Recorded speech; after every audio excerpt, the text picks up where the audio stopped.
السابعة عشرة, the 17th benefit, ومنها جواز الأكل والشرب والجماع مع الشك في طلوع الفجر لقوله تعالى حتى يتبين فإن تبين أن أكله وشربه وجماعه كان بعد طلوع الفجر فلا شيء عليه.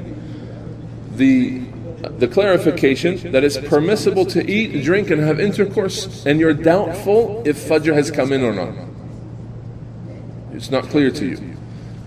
Now I'd like to take everyone a step away from the prayer schedules, because we've all become so accustomed to prayer schedules, and prayer schedules are a newly invented matter.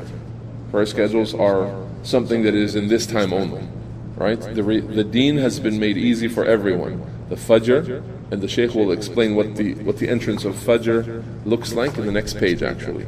So I don't want to go there yet, but Allah has made for people a way to know the times of Salah by the naked eye in every situation, almost every situation. And for a situation where it's cloudy or there's bad weather and you can't see it, you estimate it and you worship Allah with that. There's nothing wrong with it. As we've seen with Salat, with fasting, with Siyam, and the entrance of Ramadan. Alright, there could be a moon up there, but it's cloudy, I don't know. We worship Allah by not fasting on the 30th of Sha'ban, Yawm al-Ghaym, when it's cloudy. Right? Because we need to see that crescent moon to say that Sha'ban has only 29 days and we'll begin fasting. We don't begin fasting based on, it's likely or ihtiyat or just to be safe, I'm going to fast.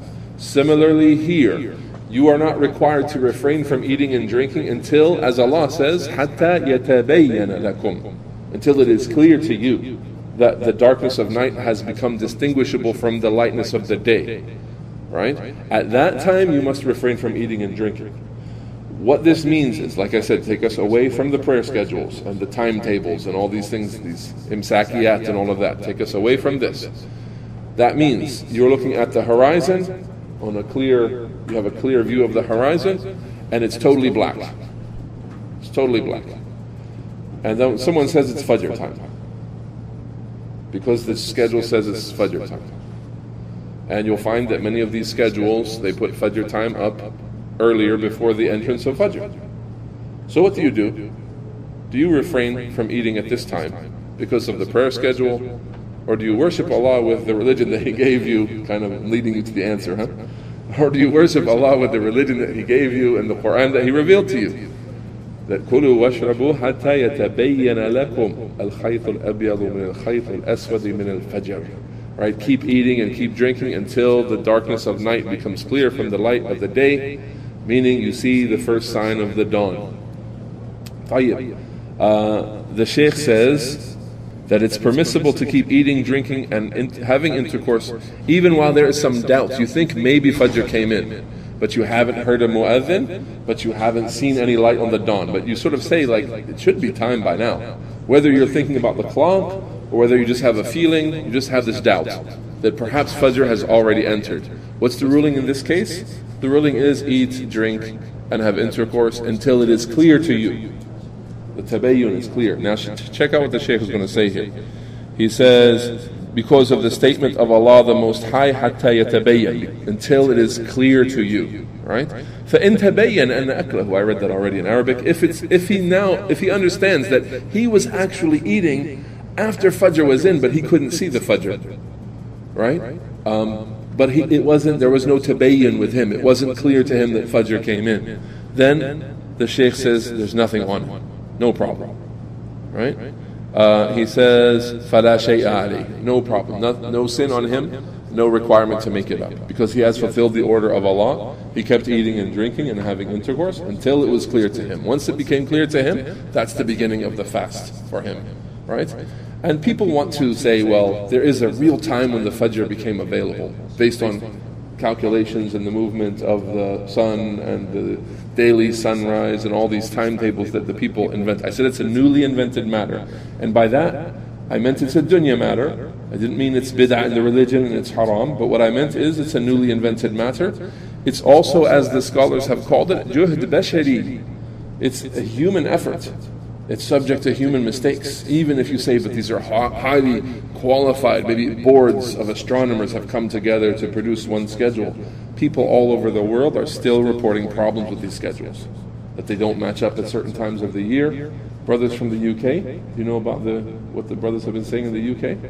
There's quite a difference in some places in the UK alone between the time of Fajr, the difference of an hour, not 5 minutes or 6 minutes. An hour's difference. They're saying the Fajr was coming in, they could see the light of the Fajr, the real broad light of the Fajr, an hour before the prayer schedule said it came in. 1 whole hour. And sometimes you find it's the opposite. The prayer schedule tells you to stop eating and drinking way before the light ever appears. So the prayer schedules are guides, they're human efforts, they cannot be taken as revelation. You cannot believe you're implementing like you're implementing the Quran when you implement the prayer schedule. You can't enforce it with amr and nahi, but ordering and forbidding. When people are standing there looking at the horizon and they see no light, you cannot order these people to stop eating, because you have a timetable and it says in a 4:23 or something like that, and it's 4:23, pitch black. Right? We worship Allah with the Book of Allah. We can use this as a guide if we don't have any other indications. Perhaps you're in a building and you have no windows, you have no access to the horizon is covered by buildings. In these cases, the ulama say you can use the prayer schedules as a general guide, because you have nothing better to go with. But not as the asal, not as the basic thing that you use in your religion. Right? Use it as a guide, as a help, but not as the legislated time to begin fasting. Right? The Shaykh is going to talk about the harms that are built on people following schedules that don't actually match up to what's going on in the sky. It's coming up in the next few benefits if we get to it today. If we get to it. الثامنة عشر, the 18th point of benefit. I want to add to the 17th one brief point. The opposite is true for Maghrib. If you make a mistake in calculating Maghrib, right, and you start eating because you assume that the sun set, let's say it's really cloudy, and you're not going with the timetables or anything, you're just looking at the sky, you believe the sun must have set because it's really dark, right? It's so cloudy, you have no gap in the clouds to see anything. We don't see that a lot here, but totally cloudy, and we have no way to really see the sun. So you make an estimation, and you say, it seems like it's really dark, so I'm going to eat, and you break your fast. Then the clouds move away and the sun is still out. What happens here? In this case, you have to make this day up, because you've eaten during the day in Ramadan. And it's not like the Fajr, because the Fajr, the base rule was you eat and you drink until something happens. But now on the other side of the day, the base rule is you don't eat and you don't drink, right? Until the sun sets. So here, going back to the base rule of not eating, you violated the base rule. Whereas before Fajr, eating and drinking, and let's say you found out that according to the prayer schedule it was 10 minutes ago and the mu'adhin was late or something, and you had no vision, you had no view of the horizon, so you had no tabayyun, you had no clarity that Fajr had entered, then, as the ulama say, it's not a problem. Because your ruling was to continue eating and drinking. That's your base rule to go back to until you know of something that would change the ruling. But on the other end of Maghrib, the base ruling is you don't eat and you don't drink until clarity comes to you that the sun has set.